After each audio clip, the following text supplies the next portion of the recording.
కరీంనగర్ జిల్లా హుజురాబాద్ నియోజకవర్గంలో బీఆర్ఎస్ పార్టీలో అంతర్గత కలహాలు మరింత ముదురుతున్నాయి. ఎమ్మెల్యే పాడి కౌశిక్ రెడ్డి వ్యవహార శైలిపై అసంతృప్తితో ఉన్న పార్టీ క్యాడర్ తిరుగుబాటు బావుట ఎగరవేస్తుండగా గత 2 దఫాలుగా ద్వితీయ శ్రేణి నాయకులు రహస్యంగా రిసార్ట్లో సమావేశమై ఎమ్మెల్యే తీరుపై తీవ్ర ఆవేదన వ్యక్తం చేస్తున్నట్లు సమాచారం. ఈ సమావేశాల్లో కౌశిక్ రెడ్డి వ్యవహారాన్ని బహిరంగంగా విమర్శించిన వీడియోలు ప్రస్తుతం సోషల్ మీడియాలో వైరల్ అవుతున్నాయి. ఇదిలా ఉండగా ఎమ్మెల్యే తీరుతో విసిగిపోయిన కొంతమంది నేతలు కాంగ్రెస్ వైపు మొగ్గు చూపుతున్నారనే ప్రచారం జోరుగా సాగుతుండగా రహస్య సమావేశాల్లో పాల్గొన్న నాయకులు ఇప్పటికే కాంగ్రెస్ నాయకత్వంలో సంప్రదింపులు జరిపినట్లు సమాచారం. త్వరలోనే మంత్రి సమక్షంలో అధికారికంగా పార్టీ మారే అవకాశం ఉందని రాజకీయ వర్గాల్లో చర్చ జరుగుతుండగా హుజురాబాద్ రాజకీయాల్లో ఈ పరిణామాలు కీలక మలుపు తీసుకునే అవకాశం కనిపిస్తుంది. అప్పు తీసుకో హుజరాబాద్ కాన్స్టిట్యూషన్ దేశముఖ్ తిరుగుతురా మరి అది గదిగా చూసుకో ఏంది నువ్వు చూసేది చూసి అని చెప్తుంటే వాళ్ళే కుడదాం అనుకున్నా. కేసీఆర్ గారు ఎందుకు వచ్చేవారు అది నువ్వు కిందకు వచ్చినా అని చెప్పుదాం అనుకున్నా. అది నువ్వు నాకు ఏం చెప్పు. ఇప్పుడు అవునే గిన్నెల నుంచి తిరుగుతాను. నేను 50 ఏళ్ళకి వచ్చినా పుస్తక జడ్పీ తీసు ఎంపీ కాలవాడు ఏదన్నా వస్తే ఒకటి చేద్దాం నాకు కూడా ఇజ్జత్ మానం అనిపిస్తుంది. గిన్నెల నుంచి తిరగవాడికి ఏ ఒక్క పదవి లేదా పదవి అని చెప్పి ఈయన రాగానే ఈయనకు అదేంటే పదవి ఎమ్మెల్సీ 32 కోట్ల రూపాయలు ఈ మొగోడికి 32 కోట్లు ఖర్చు పెట్టినట్టు బాగా అందరికి ఇవ్వాలి. ఇంకా సకారం 2 కోట్లు ఇవ్వాలి, ఇంకొక కోటి ఇవ్వాలి, రమేష్ కోటి ఇవ్వాలి అని చెప్పి ఈయన పట్టుకొచ్చారు. ఈ మన పార్టీలకు చేసాడు 32 కోట్లు ఎమ్మెల్సీ రాగానే విప్పుల వల్ల చీపు విప్పు అడిగినారు ఈ మొగోడికి.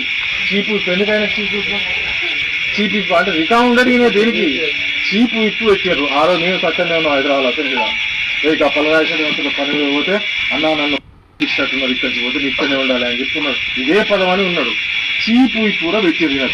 పెడితే అందరు సీనియర్లు ఏం చేశారు, దాపురం కింద మేము ఉండేది ఆ చీపు విప్పు వాడిని పెడితే విప్పు పెట్టుది. చీపు విప్పు ఏంటంటే అప్పుడు క్యాన్సల్ అయింది.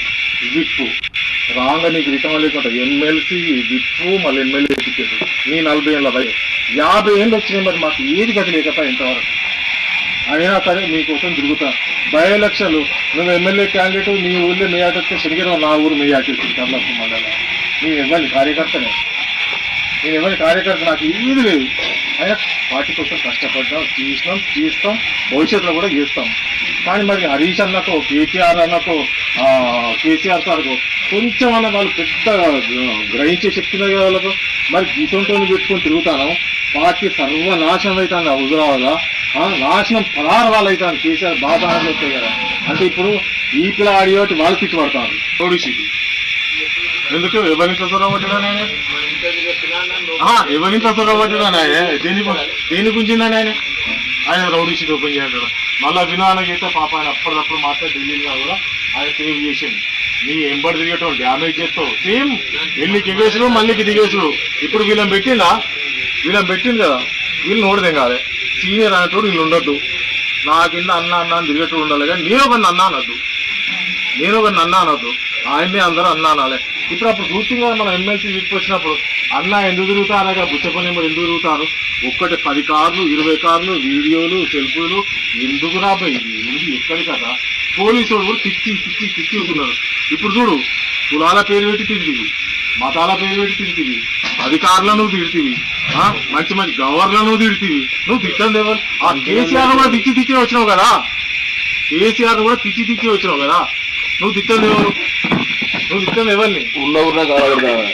ఇల్లంతా ఉంటుంది ఓటేసిన పాపానికి వీళ్ళు కాలబెట్టి వాళ్ళు సుతారా వీరాంక సుతారా అదిలా ఇంతకుముందు మళ్ళీ ఒకటి అన్నారు, ఆయన లెక్క మనం మారదామా మనం లెక్క ఆయన మారదామా అని. ఒక చిన్న ఉదాహరణ ఇస్తాను.